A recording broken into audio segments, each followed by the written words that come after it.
আমাদের ভারপ্রাপ্ত চেয়ারম্যান জনাব তারেক রহমানকে চীন সফরের আমন্ত্রণ জানিয়েছেন এবং দ্রুতই একটি নির্বাচিত সরকারের সাথে নতুনভাবে কার্যক্রম শুরুর ব্যাপারে চীনের পক্ষ থেকে আশাবাদ ব্যক্ত করেছেন। আমরা কিন্তু এক চীন নীতি থেকে কখনো সরিনি।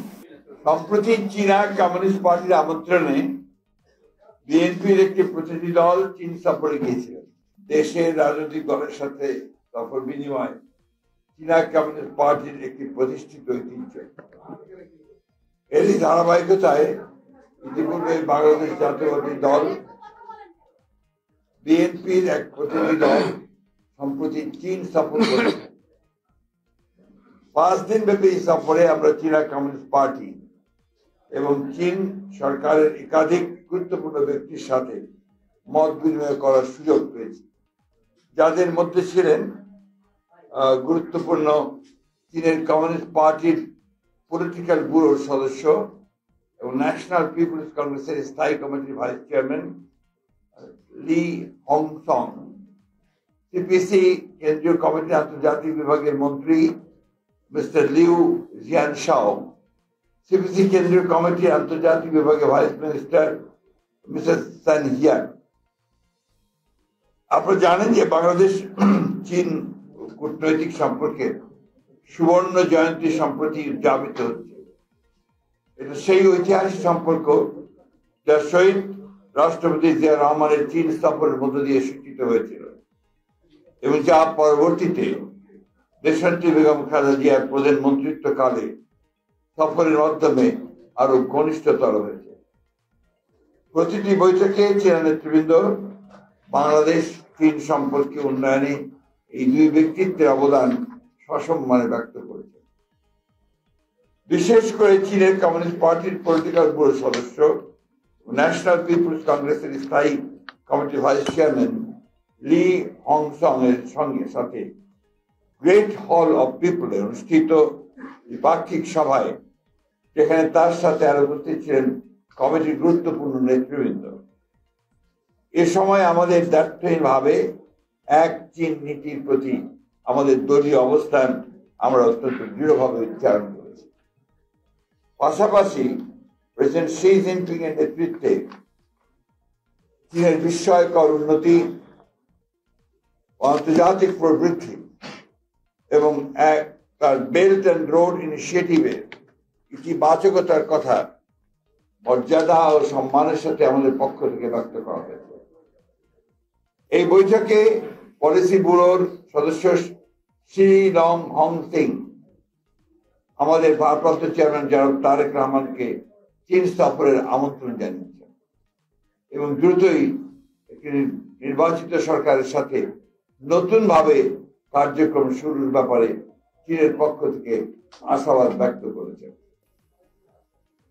বৈঠকে বাংলাদেশের অবকাঠামো উন্নয়নে পরীক্ষিত বন্ধু রাষ্ট্র হিসাবে চীনের অবদান সমূহ আমাদের পক্ষ থেকে ধন্যবাদের সাথে উল্লেখ করা হয়েছে এবং ধারাবাহিকতায় আগামীতে ডিজিটাল প্রযুক্তি, সেমিকন্ডাক্টর, নবায়নযোগ্য জ্বালানি, মেডিকেল ও উচ্চ স্বাস্থ্য সেবা, উচ্চ শিক্ষা, যোগাযোগ, আধুনিক কৃষি প্রযুক্তি, এসএমই বিজনেস, ব্লু ইকোনমি, উন্নত প্রযুক্তি হস্তান্তরের ক্ষেত্রে চীনের অধিকতর ভূমিকা রাখার আহ্বান জানানো হয়েছে।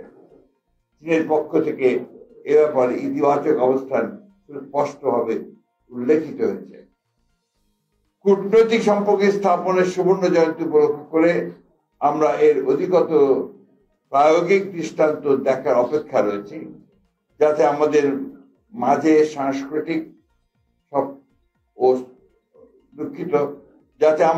সাংস্কৃতিক সফর বিনিময় প্রযুক্তি হস্তান্তরের মাধ্যমে সেটা আরো দৃঢ়তর হতে পারে। আমরা মায়ানমারের রাখাইন রাজ্যের রোহিঙ্গা নাগরিকদের নিরাপত্তে স্বেচ্ছা সম্মানজনক প্রত্যাবর্তনের ব্যাপারে চীনের অধিকতর এবং কার্যকর ভূমিকা রাখার আহ্বান জানিয়েছি। আমাদের পক্ষ থেকে পারস্পরিক মর্যাদা সমুন্নত রেখে উন্নয়ন ও সমৃদ্ধির ভাবনায় এমন সহযোগিতা আহ্বান জানিয়েছি যেখানে জনগণ ও জনকল্যাণের অগ্রাধিকার যেন থাকে সর্বোচ্চ স্থানে। আঞ্চলিক ও ভূ রাজনৈতিক পরিবর্তিত পরিস্থিতি বিবেচনায় নির্যাতিতদের পক্ষে তাদের অবস্থানকে আমরা সম্মানের সাথে অভিনন্দিত করেছি এবং এর ব্যাপকতা দৃশ্যমানতার আহ্বান জানিয়েছি। চীনের সাথে আমাদের সৌহার্দ্যপূর্ণ সম্পর্কের পাশাপাশি গুরুত্বপূর্ণ প্রতিবেশী এবং বৃহৎ উন্নয়ন সহযোগীদের সাথে আমাদের সুসম্পর্ক ক্রমবর্ধমানভাবে উন্নয়নের ধারাবাহিকতা অব্যাহত রাখার ব্যাপারে চীন এবং আমাদের অভিন্ন অবস্থান বৈঠকগুলিতে সুস্পষ্টভাবে ব্যক্ত হয়েছে। চীনের পররাষ্ট্র ভাইস মিনিস্টার তুংওয়ে ডং এর সাথে সফরের দ্বিতীয় দিনে আমরা পারস্পরিক স্বার্থ সংশ্লিষ্ট বিষয়ে কথা বলেছি এবং বাংলাদেশের অবকাঠামো, পরিবেশ ও প্রযুক্তি উন্নয়নে তাদের সহযোগিতার বৃদ্ধির আহ্বান জানিয়েছি। বাংলাদেশের শ্রমশক্তি সক্ষমতা, উন্নত বিনিয়োগ পরিবেশ, বিনিয়োগের নিরাপত্তার বিষয়টিও আমরা ইতিবাচক হিসাবে উপস্থাপন করেছি।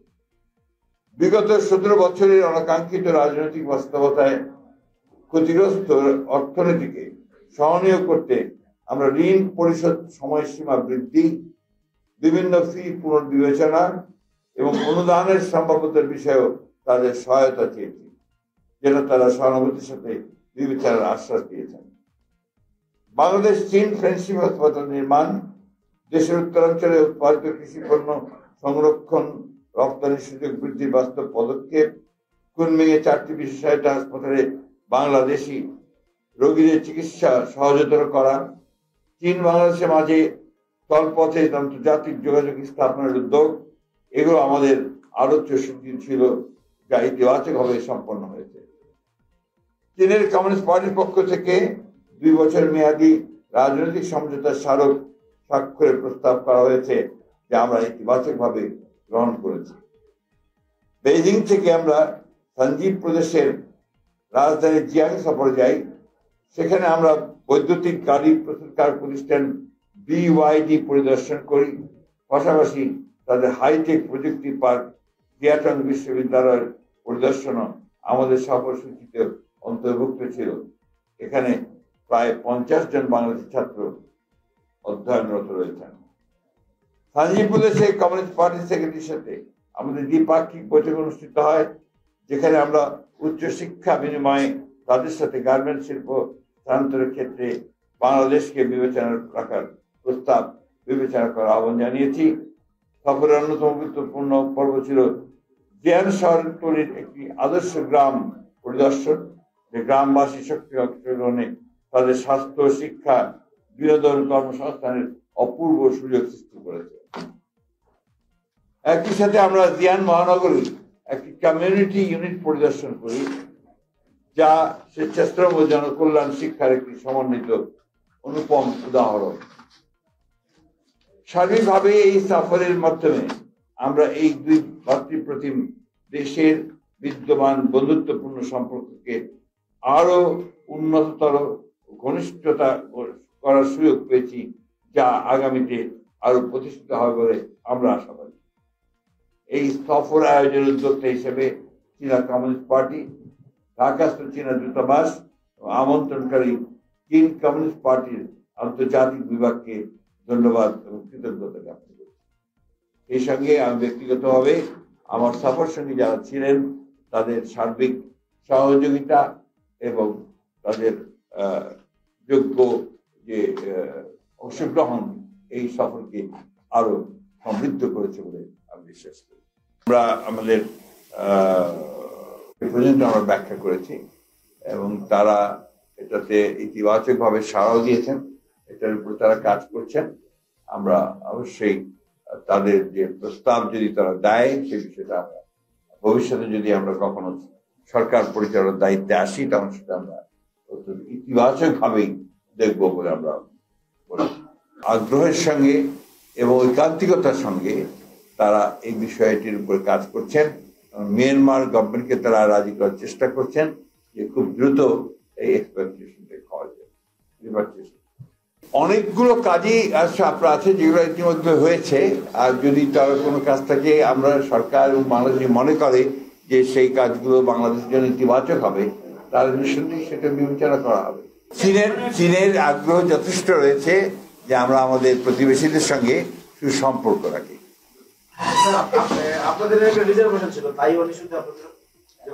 ওটা এক চীন নীতি আগেই বলে দিয়েছি। আমাদের এই ব্যাপারে একটা কথা বলি আমরা কিন্তু এক চীন নীতি থেকে কখনো সরিনি।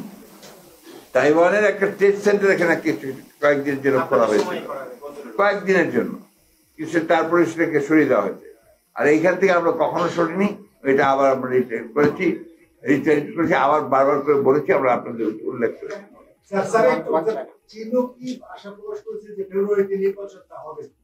চীন আশা প্রকাশ করার প্রয়োজন পড়ে না।